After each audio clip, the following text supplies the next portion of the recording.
첫 전화 제가 직접 받습니다. 자타공인 차덕후 저 조코피가 추천하는 장기 렌트와 리스, 코피 빵빵, 취등록세, 보험, 정비, 비교 견적까지 불필요한 지출은 줄이고 필요한 선택만 내리시면 됩니다.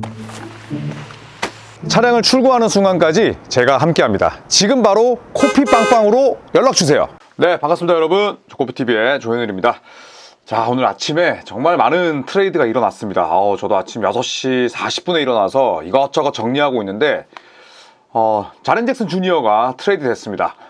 트레이 형 다음으로 가장 빅네임이 이 팀을 옮긴 셈이 됐는데, 이 자렌 잭슨 주니어는 트레이 형과 마찬가지로 소속팀의 프랜차이즈 스타였습니다. 하지만 이 자렌 잭슨 주니어가 결국 자 모란트보다 먼저 떠나게 됐고요. 유타 재즈의 유니폼을 입게 됐습니다. 자, 샴즈의 보도에 따르면 멤피스 그리즐리스가 스타 포워드인 자렌 잭슨 주니어를 유타 재즈로 보내는 트레이드에 합의했다, 이렇게 보도를 했습니다.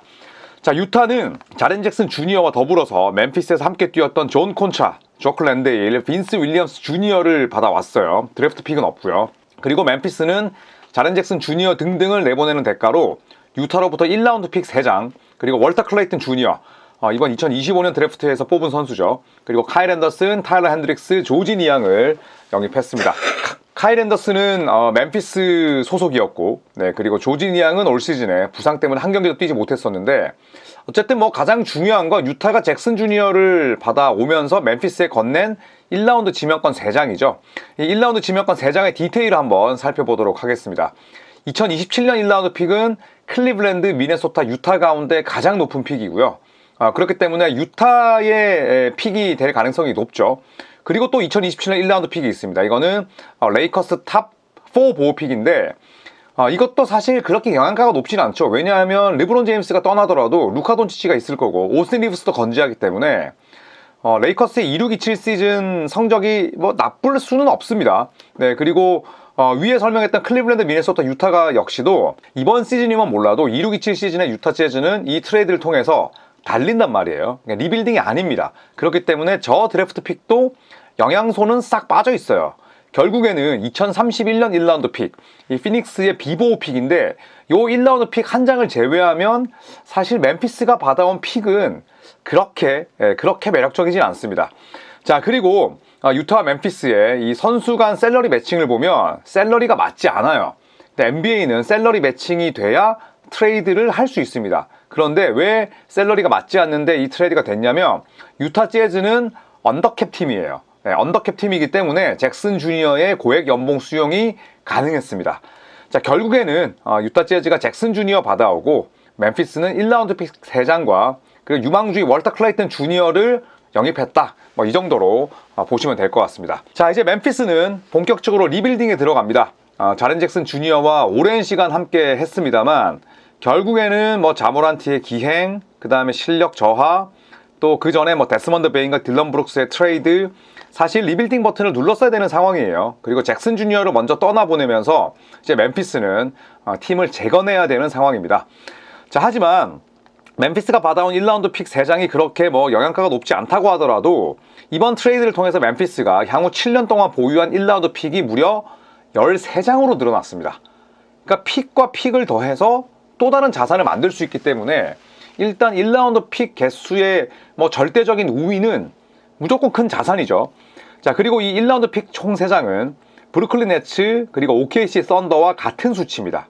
즉 30개 팀 가운데 멤피스, 브루클린, OKC가 1라운드 픽이 13장으로 가장 많은 팀이죠. 여기에 이번 딜로 트레이드 플레이 익셉션 28.8밀짜리도 추가로 획득했습니다. TP는 쪼갰을 수도 있고, 금액이 클수록 당연히 좋은 거기 때문에 아예 트레이드를 멍청하게 했다, 이렇게 보기는 어렵죠. 자, 멤피스가 보유한 1라운드 픽 13장의 정보를 살펴보면 2026년, 그러니까 올해부터 2032년까지 자체 픽이 전부 다 살아 있습니다. 그리고 2026년 올랜도 피닉스 가운데 상위 픽을 가져가게 되고, 27년은 클리블랜드, 미네소타, 유타, 아까 말씀드렸듯이 가장 높은 픽입니다만 영향가는 좀 아쉽습니다. 27년 레이커스 탑 4 보호픽 이번에 받아왔고요. 2029년 올랜도 탑 2 보호픽은 2030년 올랜도 B 보호픽과 더불어서 데스먼드 베인 트레이드 때 받아온 거죠, 올랜도로부터. 그리고 2031년 피닉스 B 보호픽까지 굉장히 픽이 많습니다. 굉장히 또 나름대로 맛있기도 하고요. 그리고 2라운드 픽도 총 6장이 있으니 향후 7년 동안 1, 2라운드 픽은 총 19장입니다. 자, 그리고 자렌 잭슨 주니어를 내보내면서 보도에 따르면 멤피스는 팀을 대표할 핵심이자 얼굴로 잭 이디와 세드릭 하워드를 낙점했다고 합니다. 이디는 올 시즌에 부상이 좀 잦은 편이고 세드릭 하워드는 루키로서 굉장히 단단한 활약을 펼치고 있는데 이 두 명을 낙점했다고 해요. 자, 멤피스의 향후 주요 로테이션 살펴보겠습니다. 그러니까 이번 시즌 말고 다음 시즌이라고 저희가 상정하고, 일단 1번은 뭐 타이 제롬, 네, 그리고 백업은 스카티 피펜 주니어, 모란트는 떠날 거니까요. 2번은 세드릭 하워드, 그리고 캠 스펜서는 뭐 1번, 2번 다 보죠. 그리고 3번은 젤런 웰스와 월터 클레이튼 주니어. 월터 클레이튼 주니어는 백코트지만 그래도 멤피스가 받아온 미래 자산이기 때문에 뭐 3번을 억지로 넣어봤습니다. 그리고 4번은 산티 알다마와 GG 잭슨도 원래는 뭐 윙이라고 봐야죠. 그리고 5번은 잭 이디와 브랜드 클라크인데, 뭐 브랜드 클라크는 워낙 부상이 잦고 이제 나이를 먹어가기 때문에 백업 빅맨이 멤피스는 필요하긴 합니다. 자, 이제 자렌 잭슨 주니어가 트레이드가 되면서 가장 자주 이름에 오르내릴 멤피스 선수는 뭐 원래도 그랬지만 자 모란트일 겁니다. 이 자 모란트에 대해서 자렌 잭슨 주니어의 트레이드가 터지고 나서 NBA 탑티어 기자들이 저마다 트윗을 남겼더라고요. 그래서 제가 일일이 찾아가서 확인을 해봤습니다. 제이크 피셔, 요즘에 공신력 굉장히 높죠. 이렇게 얘기를 했습니다. 여러 팀들이 자렌 잭슨 주니어 트레이드 영입을 노렸다. 이는 모란트를 향한 관심을 훨씬 초월한 수준이었다. 그러니까 모란트보다는 잭슨 주니어에 대한 관심이 더 높았다는 얘기고, 이 브래시길도 그렇게 얘기를 합니다. 자렌 잭슨 주니어 딜이 모란트 트레이드 징조냐고? 맞다. 또 이렇게 이야기를 했습니다. 샴즈 카라니아는 모란트가 멤피스에서 보내는 시간은 끝났을 가능성이 높다. 여러 팀들이 모란트 영입에 진지한 관심을 갖고 있다. 이렇게 이야기를 합니다. 왜냐하면 지금 모란트의 가치가 저점이기 때문에 저점 매수하려는 팀들이 뭐 적진 않겠죠. 자, 그리고 브라이언 윈드호스트는 멤피스는 모란트를 내주는 대가로 악성 계약을 떠안으면서 미래 자산을 받을 수 있다. 새로운 논의가 가능할 것이다. 이렇게 트윗을 했는데, 방송을 했어요. 그런데 저는 이거는 좀 아닌 것 같습니다. 왜냐하면 모란트 자체가 악성 계약이잖아요. 그런데 모란트를 내주는 대가로 악성 계약을 떠안으면 서로 상쇄시킬 수는 있겠지만 여기서 미래 자산을 받을 수 있다? 이거는 멤피스의 허황된 꿈이라고 저는 개인적으로 생각을 합니다. 그리고 샘 아믹은 멤피스는 세크라멘토 킹스와 모란트 딜을 논의할 마음이 열려있다. 넘치는 1라운드 픽 자산을 더해서 모란트 거래를 마무리할 가능성이 있다. 이렇게 이야기를 했는데, 샘 아믹의 이야기는 이런 겁니다.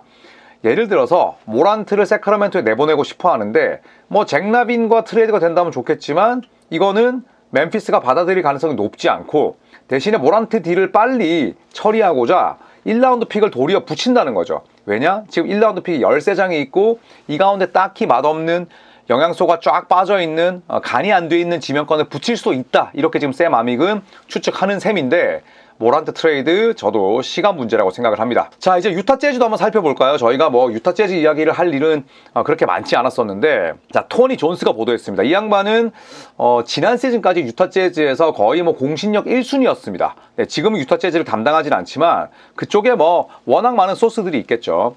자, 바로 입을 열었는데요.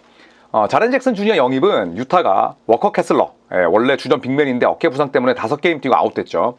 이 캐슬러를 팀에 장기적으로 남기는 데에 아무런 영향을 미치지 않을 것이다. 유타는 자렌 잭슨 주니어와 라우리 마카넨, 그리고 캐슬러로 이어지는 프론트코트를 구상하고 있다. 이렇게 이야기를 했습니다. 또 덧붙이기를, 최소 한 팀은 캐슬러를 영입하고자 엄청난 규모의 오퍼를 던지려고 했다. 이렇게 또 이야기를 했습니다. 뭐 워낙 공신력 있는 양반이니까 틀린 이야기는 없을 거라고 생각을 하고요. 자, 그리고 보도에 따르면 이번 딜 이후에도 유타는 트레이드 시장을 대단히 적극적으로 살펴볼 것이라고 합니다. 자, 그리고 올 시즌까지는 탱킹 하겠죠. 왜냐하면 내년 탑 8 보호픽이 있기 때문에.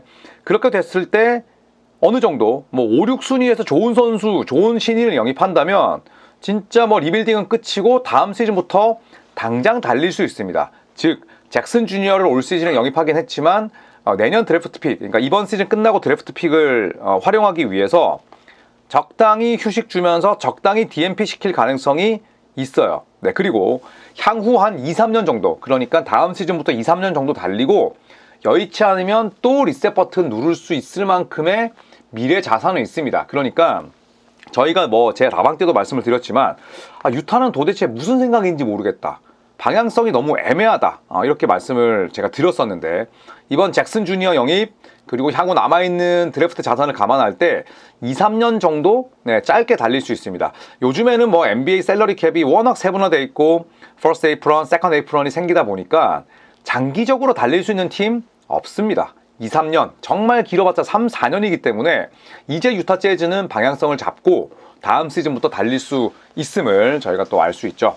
자, 유타가 보유한 향후 픽 정보 살펴보겠습니다. 2026년 자체 픽이 있고요. 그리고 2027년 유타, 클리블랜드, 미네소타 가운데 두 번째로 높은 픽, 그러니까 중간 픽 가져갑니다. 2028년 유타와 클리블랜드 가운데 상위 픽, 2029년 유타, 클리블랜드, 미네소타 가운데 또 두 번째 픽, 탑 5 보호고요. 2030년부터 32년까지는 자체 픽이 있어요. 네, 그렇기 때문에 이 자체 픽을 더 이상 건드리진 않을 겁니다. 2, 3년 달려보고 안 되면 리셋 버튼을 누를 수 있는 기반을 마련한 트레이드다, 이렇게 볼 수 있겠죠. 자, 유타가 꿈꾸는 핵심 로테이션 한번 볼까요? 일단 키언테 조지 그리고 백업은 아이지에 콜리어, 두 선수가 원래는 위상이 그나마 비슷했었는데 이번 시즌 들어서 차이가 확 나버렸죠. 그리고 이번은 에이스 벨리, 그 백업은 빈스 윌리엄스 주니어, 벨리는 사실 3번으로 뛰어도 되는 선수인데, 일단 라우리 마카넨, 자렌 잭슨 주니어, 워커 캐슬러, 이 세 명이 다음 시즌에도 뛴다는 가정하에 이 세 명 가운데 그 누구도 벤치로 갈 수 없어요. 그 말인 즉슨 베일리가 3번으로 뛰는 게 아니라 2번으로 뛰는 수업을 받고 본인도 더 많은 연구와 노력을 기울여야 된다는 뜻입니다. 베일리에게도 지금 과제가 생긴 셈이에요. 그리고 3번은 라우리 마카넨과 브라이스 댄서버, 그리고 4번은 잭슨 주니어와 카이 필리포스키. 필리포스키 같은 경우에는 BQ도 좋고 슈팅도 조금 더 가다듬는다면 충분히 롤플레이어로서 오랜 시간 뛸 수 있어요. 그리고 5번은 워커 캐슬러와 저크 랜데일. 왜 유서프 너키치를 넣지 않았냐면 너키치는 올 시즌 끝나고 만기입니다. 제 생각에는 유타 재즈가 너키치를 안 잡지 않을까. 왜냐하면 워커 캐슬러를 잡는 게 먼저이기 때문에 계약이 끝나는 선수보다는 계약이 남아있는 그런 선수들과 더 오래 가지 않을까. 그래서 조크 랜데일을 백업으로 넣어봤습니다. 자, 마지막으로 저의 트레이드 평점으로 이 컨텐츠 마무리하도록 하겠습니다. 일단 멤피스와 유타 재즈 전부 다 저는 별 3개 반씩을 주겠습니다. 일단 멤피스, 자렌 잭슨 주니어의 대가가 딱히 영양가가 높지 않은 1라운드 픽 3장인 건 좀 아쉽습니다. 물론 잭슨 주니어가 디포이를 받았을 때만큼은 아니고 또 리바운드를 잡지 못하고 멍청한 파울을 많이 하고 몸값이 비싸다는 단점은 있어요. 하지만 데스먼드 베인 트레이드 때 1라운드 픽 4장, 그 다음에 미켈 브리지스 때 브루클린이 뉴욕으로부터 1라운드 픽 5장을 받았는데 1라운드 픽 3장 오케이. 그런데 이 1라운드 픽 3장이 죄다 맛이 없어요. 그렇기 때문에 저는 이 부분이 가장 아쉽다고 생각을 하고, 그래서 기대할 만한 픽은 2031년 피닉스 지명권이 전부이지 그 전에 받는 2027년 픽 2장은 진짜 맞대가리 없습니다. 그래서 좀 아쉽다고 생각을 하고, 그리고 미래 선수 자산, 그러니까 멤피스의 리빌딩에 도움이 될 수 있고 초석이 될 수 있는 선수가 필요했는데 사실 유타 재즈는 에이스 베일리나 키언테 조지를 주지는 않을 거 아니에요. 그러다 보니까 클레이튼 주니어 좀 아쉽다. 물론 월터 클레이튼 주니어가 대학 시절 때 너무너무 잘했던 선수이긴 하지만 유타 재즈에서도 존재감이 미비했고, 그리고 핵심 유망주가 클레이튼 주니어급이었다면 이마저도 아쉽다. 그래서 저는 3개 반을 주도록 하겠습니다. 유타 재즈도 3개 반입니다. 자, 일단 잘한 점도 있죠. 왜냐하면 가치가 낮은 1라운드 픽 3장 건네면서 디포이 영입했다? 이런 기회는 흔치 않습니다. 그렇다고 해서 잭슨 주니어가 나이가 많은 것도 아니고 최전성기 구간에 놓여 있어요. 자, 하지만 트리플 빅이 과연 통할까라는 생각이 듭니다. 자, 물론 라우리 마카넨은 클리블랜드 시절에도 완전히 투빅과 함께 본인이 3번으로 뛴 경험이 있어요. 그리고 라우리 마카넨은 어디까지나 빅맨이 아니라 빅윙이긴 합니다. 하지만 이게 과연 통할까라는 생각은 들죠.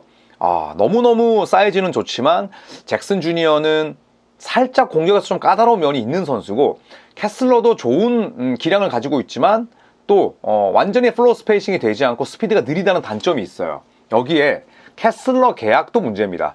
지금 워커 캐슬러에게 눈독을 들이는 팀이 바로 워싱턴이죠.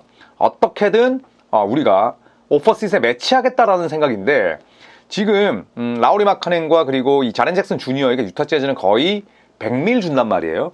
100밀 주는데 캐슬러를 잡을 수 있을까? 이런 생각이 드는 거죠. 완전히 프런트 코트에 재능과 셀러리 캡이 과밀화되어 있는데 이게 과연 맞는 판단이 될까라는 의구심은 있습니다.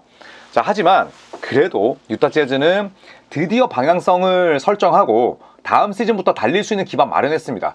2026년 드래프트 지명권에서 행운만 따른다면 당장 이 라인업에 또 훌륭한 재능을 추가시킬 수 있단 말이에요. 그래서 저는 새로운 방향성과 미래를 제시했다는 측면에서 그래도 나쁘지 않았다. 3개 반은 받을 수 있다. 이렇게 생각을 합니다. 자, 이상 멤피스와 유타의 나름대로 충격적인 트레이드를 리뷰해 봤습니다. 트레이 영 다음으로 현 시점까지는 가장 빅네임이 움직이게 낸 셈인데, 자, 이제 멤피스는 자모란트도 내보낼 거예요. 자모란트 내보내게 된다면 또 빠르게 공부하고 대처해서 컨텐츠로 풀어내 드릴 수 있도록 하겠습니다. 자, 저는 금요일에 미국으로 떠나는데 그 전까지는 진짜 정신없이 바쁠 것 같습니다. 지금 시간이 오전 9시인데 12시 쿠팡 플레이 중계하러 가기 전까지 컨텐츠 하나 더 만들고 갈 테니까 여러분 많은 시청과 좋아요와 구독을 부탁드리겠습니다. 고맙습니다.